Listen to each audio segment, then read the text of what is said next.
Apaiba usek. Aigi iming melay kawi. Aigi ima ipa laite. Palem panthau animak nongga khiba yamna kuire. Masak maming kauba hurakle. Aigi damak yamna wazakhiba ima ipa. Aigi mapal chaba phangjakidre.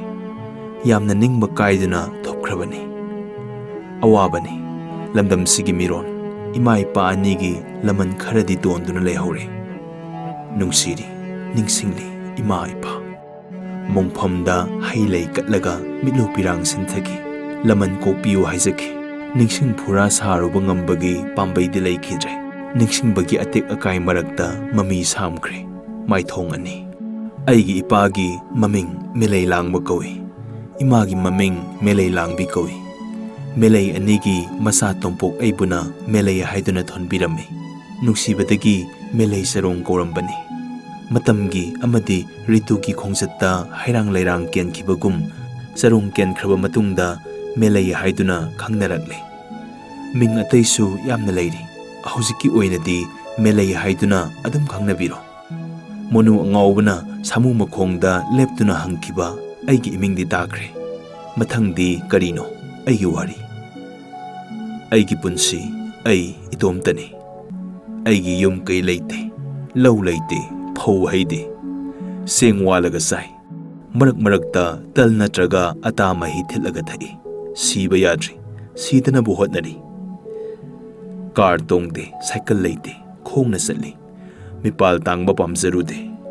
Melay langba amadi melay langbi ani aduna layramba ingkhol maset amadi layrammi. Sagolban moirang layrakta.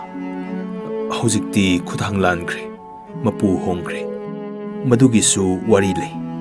Maitay natraga maitay gi satnabi. Mi sirabadi sorat natraga lana thoram sondaba yade. Laibaki saru maset puraga Brindaban Nabadip satuna layron chanba natraga Gangada langsekludaba yade. Sara henduna sikhiba migi sorat sauna sondrabadi miyamna noknai. Ima ipa ani matam ikan kanadana laikidre. Bazine isingni imana ngani. Panjina paknaba yengbada hairambani hai. Bazi ising kangkraba matungda ima nga adusu leiba ngamkidrabara. Matung inkre. Masa aibuna marubumigi lengoy marakta ut oiduna hinghoro hairami. Ipa ima anidi mitna uba laini. Muni risina hairami. Ainasu amuk haizaki. Aibu bokpiramba lai ani. Aina makhoibu warobu tawjade. Ingkhol bandhok anirak thammi. Mapu amada sorat ani. Usop kaya Piroi ani.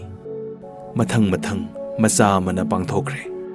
Imai panigi pamzabadi thunghankre. Sorata Piroida poyeng sel lobinu hairami. Madumak kaleza tawduna lawkhidre. Ingkhol handoknaba sendong amata phangkhidre. Mi sibagi karbar hairabadi sen yamna tongnaba yawi. Maru oina inakhunba imung tas aigidi animak sel mangkre.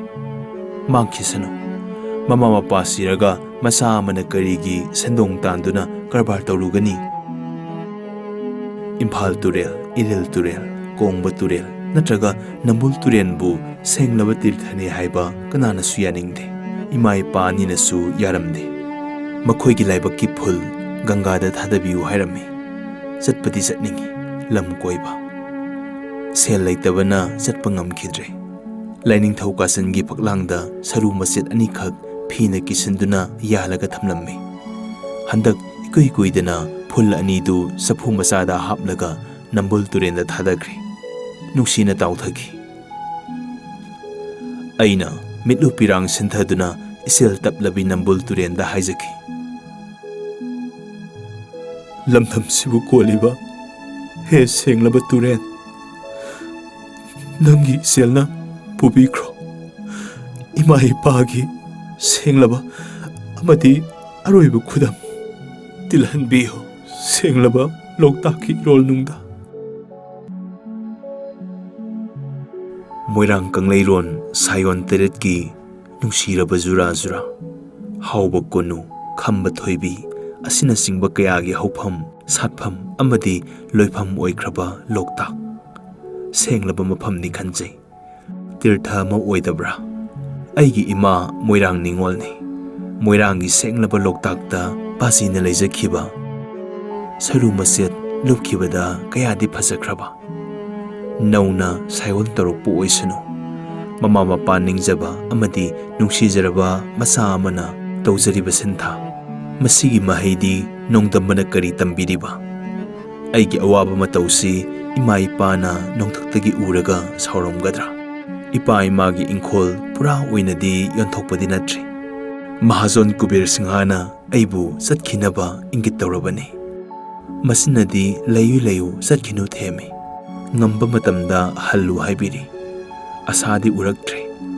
ꯂꯩꯕꯁꯨ ꯂꯩꯅꯤꯡꯗ꯭ꯔꯕꯅꯤ. ꯅꯣꯡꯂꯩ ꯅꯨꯡꯁꯤꯠ ꯄꯨꯕ ꯍꯦ ꯏꯁꯣꯔ, ꯅꯪꯁꯨ ꯑꯩꯒꯤ ꯌꯦꯛꯅꯕꯔꯥ? ꯑꯩꯒꯤ ꯃꯜꯂꯕ ꯈꯥꯡꯄꯣꯛꯁꯪ ꯍꯧꯈꯤꯕ ꯆꯍꯤꯒꯤ ꯑꯍꯤꯡ ꯑꯃꯗ ꯄꯨꯠꯊꯩ ꯇꯨꯈ꯭ꯔꯦ. ꯑꯇꯦꯛ ꯑꯀꯥꯏ ꯃꯌꯥꯝ ꯌꯨꯡꯁꯤꯜꯂꯒ ꯃꯇꯝ ꯈꯔ ꯂꯦꯟꯅꯕ ꯍꯣꯠꯅꯔꯝꯃꯤ. ꯑꯌꯥꯝꯕ ꯃꯇꯝꯗ ꯑꯩꯍꯥꯛ ꯂꯩꯈꯤꯗꯦ. ꯁꯟꯖꯥꯕꯨꯡ ꯑꯣꯏꯔꯝꯕ ꯏꯪꯈꯣꯜ ꯃꯄꯨ ꯍꯣꯡꯈꯤꯕꯒ ꯂꯣꯏꯅꯅ ꯐꯨꯔꯥ ꯗꯂꯥꯟ ꯁꯥꯒꯠꯄ ꯍꯧꯔꯛꯀꯗꯧꯔꯦ. ꯄꯣꯠ ꯆꯩ ꯄꯩꯁꯤꯟꯕ ꯍꯧꯔꯔꯦ. ꯁꯦꯜ ꯈꯔ ꯍꯥꯞꯆꯤꯜꯂꯒꯦ, ꯄꯨꯔꯥ ꯌꯣꯟꯊꯣꯛꯂꯣ ꯍꯥꯏꯗꯨꯅ ꯇꯛꯁꯤꯜꯂꯛꯂꯦ. ꯂꯝꯁꯤꯒꯤ ꯂꯩꯃꯥꯏꯕꯨ ꯌꯣꯜꯂꯁꯤꯔꯥ? ꯅꯨꯡꯁꯤꯔꯕ ꯏꯃꯥ ꯏꯄꯥ ꯑꯅꯤꯒꯤ ꯑꯔꯣꯏꯕ ꯈꯣꯡꯒꯨꯜ ꯇꯥꯍꯧꯔꯕ ꯂꯩꯃꯥꯏ. ꯈꯣꯡꯒꯨꯜ ꯑꯗꯨꯗ ꯃꯆꯥ ꯑꯩꯅ ꯀꯔꯤ ꯐꯤꯔꯦꯞ ꯑꯃ ꯀꯝꯗꯧꯅ ꯂꯦꯞꯍꯧꯒꯅꯤ? ꯂꯝꯗꯝ ꯑꯁꯤꯒꯤ ꯂꯩꯍꯥꯎꯕꯨ ꯁꯗꯨꯝ ꯁꯗꯨꯝ ꯐꯛ ꯐꯛꯇꯨꯅ ꯌꯣꯜꯂꯤꯕ ꯑꯃꯗꯤ ꯂꯩꯔꯤꯕ ꯃꯤꯌꯥꯝ ꯃꯔꯛ ꯑꯁꯤꯗ ꯑꯩꯃꯛꯀꯤ ꯏꯪꯈꯣꯜ ꯆꯠꯈ꯭ꯔꯕ ꯇꯨꯡꯗ ꯑꯩꯅ ꯀꯔꯤ ꯇꯧꯒꯅꯤ? ꯂꯧꯔꯤ ꯌꯨꯝꯐꯝꯒꯤ ꯀꯥꯗ ꯃꯤ ꯁꯤꯕ ꯀꯤꯅꯗꯦ. ꯈꯣꯜꯂꯥꯎ ꯑꯃ, ꯈꯣꯡꯊꯥꯡ ꯑꯃ ꯀꯝꯗꯧꯅ ꯃꯨꯜꯂꯨꯒꯅꯤ? ꯇꯣꯈꯥꯏꯕ ꯈꯨꯟꯅꯥꯏꯒꯤ ꯅꯤꯡꯇꯝ ꯌꯨꯝꯐꯝ ꯑꯃ. ꯌꯣꯡꯅ ꯂꯧ ꯃꯄꯨ ꯇꯥꯟꯕ ꯑꯉꯛꯄ ꯅꯠꯇꯦ. ꯑꯩ ꯍꯧꯖꯤꯛ ꯈꯟꯐꯝ ꯈꯪꯗ꯭ꯔꯤ. ꯌꯦꯟꯊꯣꯛꯁꯤ ꯀꯗꯥꯏ, ꯍꯟꯗꯣꯛꯁꯤ ꯀꯗꯥꯏ? ꯄꯥꯝꯕꯩ ꯂꯩꯈꯤꯗꯦ. ꯅꯥꯈꯩ ꯁꯦꯡꯗ꯭ꯔꯤꯕ ꯏꯪꯈꯣꯜꯗ ꯌꯨꯝ ꯁꯥꯒꯠꯄ ꯍꯧꯔꯛꯄ. ꯊꯃꯣꯏ ꯁꯣꯛꯏ. ꯊꯤꯡꯉꯨꯕ ꯉꯝꯗꯦ. ꯐꯨꯔꯨꯔꯦ ꯑꯔꯥꯟꯕ ꯇꯥꯔꯒꯅꯤ. ꯃꯔꯝ ꯑꯁꯤꯗꯒꯤ ꯊꯋꯥꯏ ꯅꯨꯡꯉꯥꯏꯇꯗꯨꯅ ꯑꯍꯤꯡꯗ ꯃꯄꯥꯟ ꯊꯣꯔꯛꯈꯤꯕꯅꯤ. ꯅꯥꯏꯇꯣꯝ ꯇꯥꯔꯕ ꯄꯨꯟꯁꯤ ꯃꯅꯤꯡ ꯇꯝꯂꯕ ꯎꯆꯦꯛ ꯑꯃꯅꯤ ꯍꯥꯏꯕ ꯌꯥꯔꯦ. ꯑꯐꯥ ꯑꯄꯨꯟ ꯀꯔꯤꯁꯨ ꯂꯩꯇ꯭ꯔꯦ. ꯌꯥꯝꯅ ꯅꯨꯡꯉꯥꯏꯔꯦ. ꯂꯝꯨꯛꯅꯔꯕ ꯑꯃꯁꯨꯡ ꯉꯥꯎꯁꯤꯟꯅꯔꯕ ꯈꯣꯡꯆꯠ. ꯉꯁꯤꯅ ꯑꯁꯤꯗ, ꯍꯌꯦꯡꯅ ꯀꯗꯥꯏꯗ? ꯑꯩ ꯈꯪꯗꯦ. ꯀꯗꯥꯏꯗꯅꯣ ꯄꯟꯊꯨꯡꯐꯝ? ꯁꯍꯔꯒꯤ ꯀꯩꯊꯦꯜꯅ ꯂꯩꯐꯝꯅꯤ. ꯑꯩꯍꯥꯛ ꯀꯣꯏꯅ ꯆꯠꯄ ꯄꯨꯟꯁꯤꯒꯤ ꯄꯥꯎꯃꯤꯅꯤ. ꯆꯥꯛꯅꯤ ꯐꯤꯅꯤꯕ ꯃꯤꯁꯛ ꯑꯃ ꯑꯣꯏꯕ ꯍꯧꯔꯛꯂꯦ. ꯅꯠꯇꯦ, ꯅꯈꯣꯏꯅ ꯑꯩꯕꯨ ꯀꯩꯊꯦꯜ ꯀꯥꯎꯅꯤ ꯍꯥꯏꯕꯤꯒꯗ꯭ꯔꯥ? ꯑꯩ ꯉꯛꯏ. ꯑꯩꯅ ꯃꯇꯧ ꯀꯔꯝꯅ ꯀꯪꯂꯥ ꯁꯍꯔꯒꯤ ꯑꯄꯥꯏꯕ ꯎꯆꯦꯛ ꯑꯣꯏꯔꯛꯂꯤꯕ?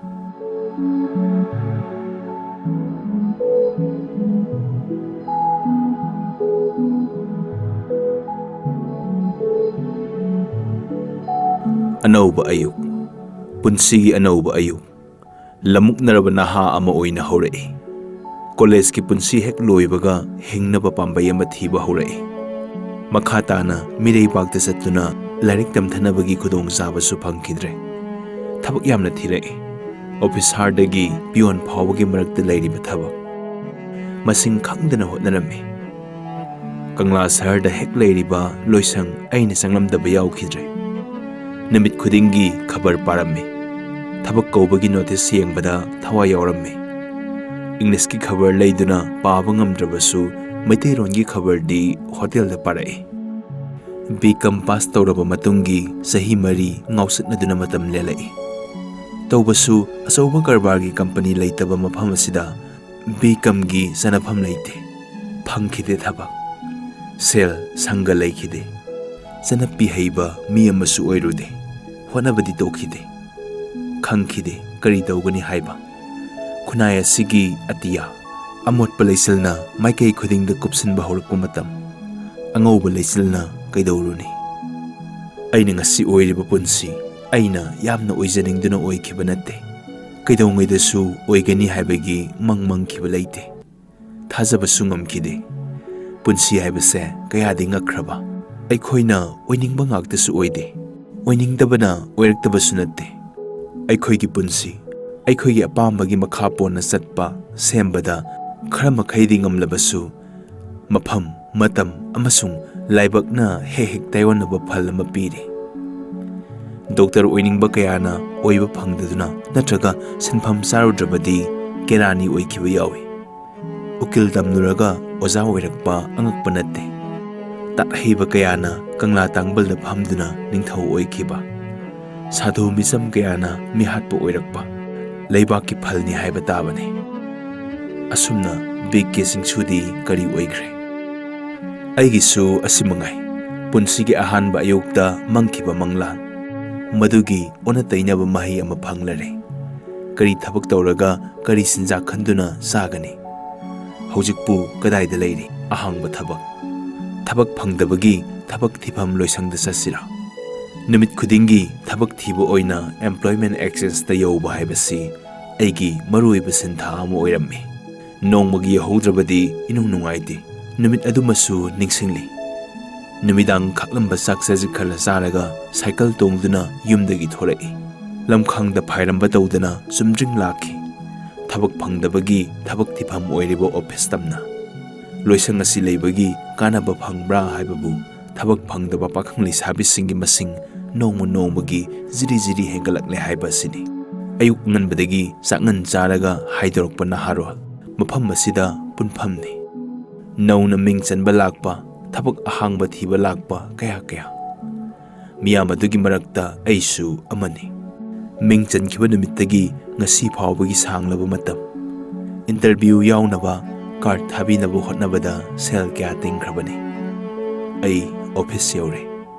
Masi amada cycle solon silaga notice board tamna sangsin duna yengloi. Maitei lon tambinaba oza kobagi notice ama thengnarai. Yawning lai.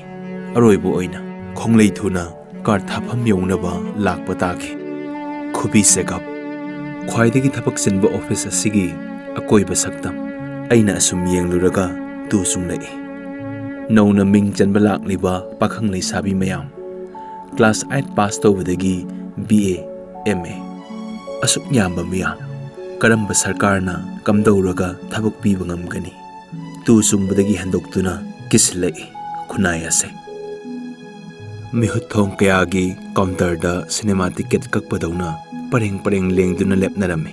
Thabak phangdabagi card amamam lawba laknarami. Masidabu ming chankhrabadi soidana thabak phanglagani haiduna thajabasu mayawnai. Minau yauna sani. Ai maksu nongma khalami. Pareng lengba yauki. Form ama pisinkhraga number amadi ming yauna card ahangba ma phanglaga haifet harauzaki. Larik heitabi imada uduri pone. Panglabi ima maitei sanu. Masagi thabak sarkarna soidana thiragani piraklagani haiduna khanjakhibani. Kayarak hanglammi khorang na ngaizakhibi ima ningba kaikhrabini. Card thabagi thabak puriba kerani mayamna toyai khotlong haraga khangnei. Magi khubi ani longi waikhu makhongi kasi segap mali. Mamit mana yamna singi. Khubi ani adu matam pumbada sapi thabadawna lengduna nei. Waikhu makhong phaktok phakchin tawbadawna tawi. Magi khubi segap maming chali. Toyaibu mi pumbana yai. Officer na su sanba mini. Magi maramda wakatluba officer na lawde. Maramaduna magi karbar ama sauna amadi phongna dum tawi. Magi marumda atay officer su mal khardi phangyi haine. Sumnamba yai. Khunai asigi amot palaisil. Mafam masisu yoruktaba natte. Thabak phangdriba sel thokdriba naharol singdagi namduna sel jahaunaba thok ama leirabani. Aronba aphongba oirabani. Notice thetana manungda losillaga sel tanbagi lambi chathabasu thengnaki. Sel pidrabadi interview ka thabiyu yakidaba kaya thengnakre. Yamna maong sumna tawi haibasi langadraningi. Mingchanba numittagi wanongba yaudrabadi interview amatta yauzaba phangdana thabak tawbagi sahi henkhiba misu thengnakre. Aina toyai khutlongi mihutthongda leptuna kaure. Tatoye toyaina hangatna yenglai. Mele nangsu hojik phawba thabak phangdribro? Toyai counter November gi tang 3 ingsok 1968 ningthawkaba. Aina nokphet tawi. Phanglagabu nangi mihutthong ningsingkhigadra? Phangdaduna laibisini. Card tharamaga aigi counter dagi de tawraga kwa suru piramba mayam Thabak phangkhrabadi lambida thengnaragasu korakte. Aina kaurabasu khumbirakte. Ai khubi segapki mamalsi khangai haigatpanadi pharabani. Aina nonjaduna haise. Migi oire. Ozagi posto aigi card khar thabiyo. Mi bu yamkhrene. Yamsanu thara thabiyo. Nangdi bikam ni hai. Officer na mukal thalakpo yai. Khangde nangna ngambani yanaba ngangno. Hoi thabigi. Ado toyaina magi khubi utna nokphet tawrei. Segapki masinjak yaudre. Ayhak yamna ware. Handakti lawrano. Masina aroibu oirege. Mi mayamdagi phana yamna samhorba natro. Toyaina sitharaga hanglei. Lupa 10 phaw yaudribane. Lupa 10 di yaure. Manga yenarasi. Aina piningdana haiki. Toyaina amuksu taksinduna nganglei. Mapumdum hana piro. Card number iro. Nangi number dubu kaura bro. 97501 66M. Khange. M melai sarong haibadai nangi mingdo. Isilagise. Melai dang hayo.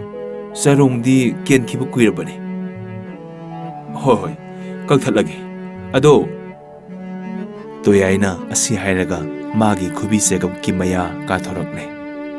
Aingonda utliba magi khubi segap. Aina sangtrik yengduna khalai. Lupa 10 pithokhrabadi horen kari sagani. Kari kadar dausige. Imagi senpu.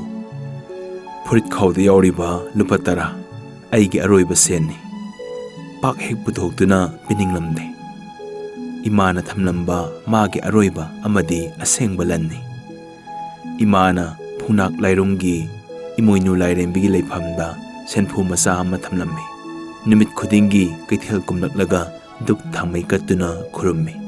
Lupa mayek sandi amamam thadarammi. Imagi thajabada aigisu thajaba thamlammi. Nongmatasu sen lauthokningkhide. Yubi tubiyana hutlaga semba sempu. Mairo segap ama thinjinkrabadi hendokna lauthokpa yai haiba khangi. Lauthokningbagi apamba laikhide. Marakta imana imoinu ahongbibu irat thaunijaduna amuk kaithoi. Sel phana yamna lairamba yauki. Maduna cycle amatang tongzariba si leibirammi. Aroiba kaithokpadani. Senphu tengna lauthokpa tawhaidi haiduna lupa sandi mayek ama thamlammi. Matungda namit khudingi kaidana lupa mayek mapaldi thadaki male. Tarani suba namit ki numidam kaithel-dagi ima hanjalakhidre. Melai-gi apokpi ima melai langbi kaithel-da kaidaukraba. Imoinu imagi senphu ban. Duk thongmaidi aina adum tharakhi. Matungda sel khara lairamba yai khalabasu thoina khankide. Kauthoknure. Ngasi ayuk phungnak mai hogatuna sa angangba khara phutlaga sini angangbaga siktuna thakningaida imoinu imagi khoidaubu khangu urei. Wakhal khara khalai. Yonba yaba pot leiribra. Yonba yaba pot leiraktre. Phana kuina khalaba matungda imoinu imabu pukning sengna khurumjaraga mairo segapna amamam sabtuna lauthorokpa sandi lupa mayek 10. Toyai khulongi segapna amuk sapkadabagi ngairi. Pisi kadai pidre ming thabiroi. Khangkhide kaidaugani. Segi not natte. Tatoya sandi mayek ni. Sandi mayek. Onthokna gor handareda. Aina phagi oina nokphet toksile. Imoinu imagi senphu phaknaga purakpani. Se manga lauro. Aina sandi mayek lupa manga adu magi khubi segapta hapsinge haiduna khut thingjeloi. Sandi mayek ti khubi segapna sappa yade. Table da thamu. Matam gi satnabini saunu ko. Nangi awaba wari tare. Laudabadi yabani.